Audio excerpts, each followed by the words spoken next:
But speaking of the Rams and speaking of legendary, the one and only. He took my Super Bowl ring from me. Marshall Faulk in the house. Marshall, thank you so much for stopping by. We know this is your town. So crazy, Daddy. We know you are a busy, busy man, and I'm excited to talk to you about your project, something that I'm also very passionate about. But first and foremost, when did you get in? How you doing, Marshall Faulk? I got in yesterday. Okay. Yeah. Okay. How's it been? I mean, it's good. I'm home. Yeah, So, it's home for you. Yeah, it's a home game. Okay. Do you have a million handlers? Because the thing is, when you drop down and you're in town, you must have a million people like coming at you. There's a million people, yes, definitely. but you know, I'm a little old school. I roll small. Yeah. And nobody's hanging around without a job to do. If they're with me, they have something that they're in charge of, that they're responsible for. There's just there's no freeloaders, no just right. I'm here for a good time. Yeah. No. You keep it tight. Exactly. You keep it I run a tight ship. I mean, we saw Jordan Love have 30 people behind him making his rounds. Yeah, but I mean he don't, outside of calling plays, he don't know anything in life yet. Yes. Profound. Yeah. Right. Yeah. Very so he needs people to tell him what's going on around him. Yeah. And I was there once. That's that's what we all were. Yeah, and that's what you kind of want to be dedicated to the game to that extent. That's part of that life, and he'll definitely start to transition, and he'll start to kind of take control of a lot of things in his life. And I don't know if he's married yet, but I think he's close. I think I saw him and his girlfriend or wife or fiance on a commercial, and then she's going to take some control and. Then it happens. Then life begins. Life begins. Yeah. And the circle gets smaller. Yep. How is the golf game? Because Erin, to tell you, I was saying, hey, this is one brother that can play some golf. Are you out playing a lot still? Or? I mean, yeah. I mean, I live in San Diego, so we get pretty much 300 amazing days to play golf, and I love doing it. I'm passionate about playing. Like I'm obsessed with getting better. So I put the time in to get better. I want to talk to you about the truth about drugs momentarily. But before we get to that, of course, I've got a fullback and a running back with me. Let's talk about the resurgence of that position. I love listening to you speak about the game. You have such an intellectual perspective and way of seeing things. How do you see this game going? I know you're going to get that question a million times, but also how do you feel as a running back seeing what we're seeing with regards to Derrick Henry and Saquon Barkley? I mean, it's the game of football, unfortunately for the game and where the league took the game. Let's what do you mean by that? Let's call a spade a spade. I'll explain. Okay. The league took the game to this passing league. When you create defenseless receiver, illegal contact. You can only hit the quarterback above the knee and below the shoulder. You make the game of throwing. It's just too many great things that can happen when you throw the ball. Yeah. They've made the game this. You don't have a quarterback. You're crappy. Like you can't win a Super Bowl with a Trent Dilfer right now. That's not happening. A Brad Johnson can't win for you. You're not doing it. It's just, it doesn't happen in today's league. So you move the game in the regular season to, hey, let's throw the ball all the time. And then when you get in the playoffs, if you pay attention, you win the line of scrimmage, you win. And the only way to win the line of scrimmage is by running the football. That's it. Like every team that wins the Super Bowl, pay attention, they're going to win they're running the ball better. Always happens. So then is that your prediction?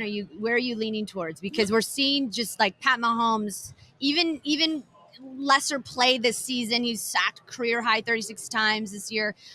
Where are you leaning towards in terms of who you think is going to end up winning? Listen, he's pulled a bunch of Houdinis this season. Yeah. And he's like an X factor in the sense that what I'm talking about, he has the ability to defy.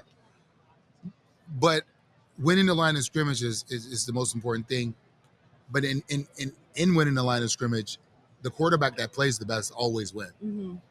And it's hard to outplay Mahomes. Super hard. I mean, Jalen did it the last time they played in the Super Bowl, but the fumble, you give up 7 points in the Super Bowl. That costs you every time.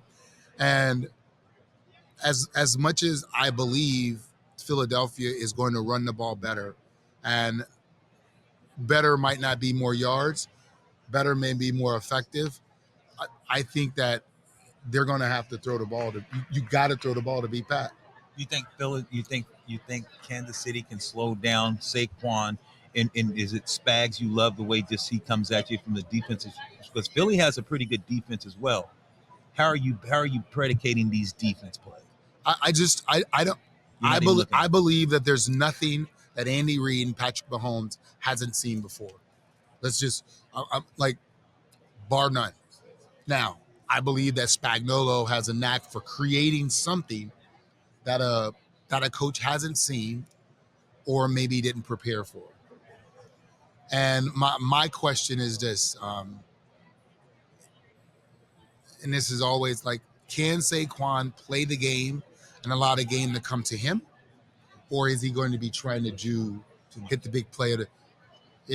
In games like this, it's hard to get away from trying to make plays. Well, and Rams legend here, of course, Marshall Faulk, Aaron Coscarelli, Neal. The Rams almost had it. That was a really tough game for me to watch, because if Saquon didn't have those two big runs, he was under 100 yards. I think he only had 62 rushing yards aside from those two big breakaway runs. The Rams almost had it. What do you make of what you've seen from the Rams this year? Cooper Kupp announcing that the Rams are gonna look to trade him on. He posted on social media on Monday. And what's your take on the future of the Rams? I mean, things are interesting, certainly there. I just love how the Rams, their organization and what they do. Yeah, it's all about it. They understand the nature of the beast, and it's about getting better, not getting older. Mm-hmm. Mm-hmm. And aside from the quarterback position, you'll move. Listen. For Cooper Kupp, I'm sure he's probably in his feelings.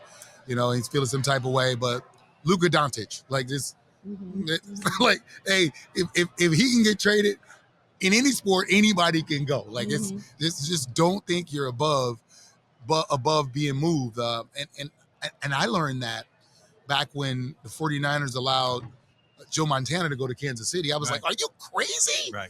Yeah, no. It is a business. But what I love that they're doing is not that they're trying to get young and they understand what Puka means, and that they, and that Cooper the last 3 years he's missed a lot of games. Yeah. They are in agreement to send him somewhere that's good for him too. Mm-hmm. It's like they want to place him, and I watched him do that with Robert Woods too. Mm-hmm. They didn't just send Robert to to go that way. Hey, we want to make sure you go to a good team. Mm-hmm. And teams don't always do that. Like, I think about when I got traded, the GM for the Rams, he didn't send me to a winner. He sent me to the second losingest team in the damn 90s. He sent me to the Rams. I was supposed to go die. Yeah. Yeah. Wow. And look at you now. I know we want to be respectful of your time, Marshall Faulk, Rams legend, Hall of Famer. You mentioned something really interesting, and you talked about Jordan Love, and about he had a ton of people, a bunch of handlers, and as you sort of mature, things tighten up a little bit, and you evolve, and you really make sure to keep your circle tight and protected. And one of the things that I've always respected you is you've been a truth teller. You're so honest about your own journey. You've been very vulnerable. I think a lot of men look to you as someone that can guide them and help them because you are open. Tell us more about the truth about drugs, which is something that you talk about very passionately on social media. And I think it impacts and helps a lot of people who may be struggling. Yeah. For me, it's a very easily organic way to get into a divisive topic. In the world today, nobody wants to be told what to do. And back when we were growing up, it was like, don't do drugs. The DARE program, they was just telling you not to.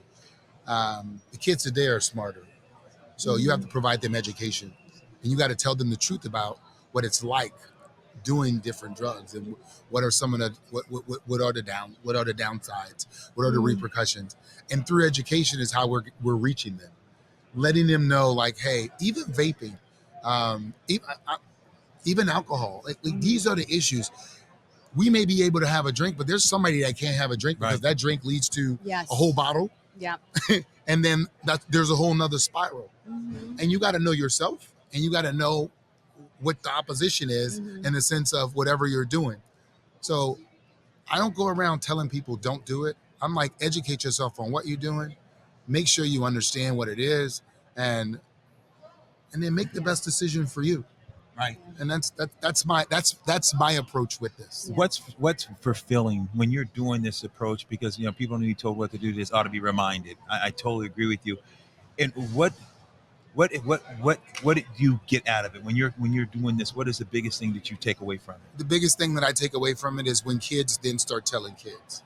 When I hear another kid encouraging another kid, because the influence to try a drug starts with peer pressure or your peers looking, oh my God, he smoked weed, he seemed so cool. And then you're like, well, maybe I should try it.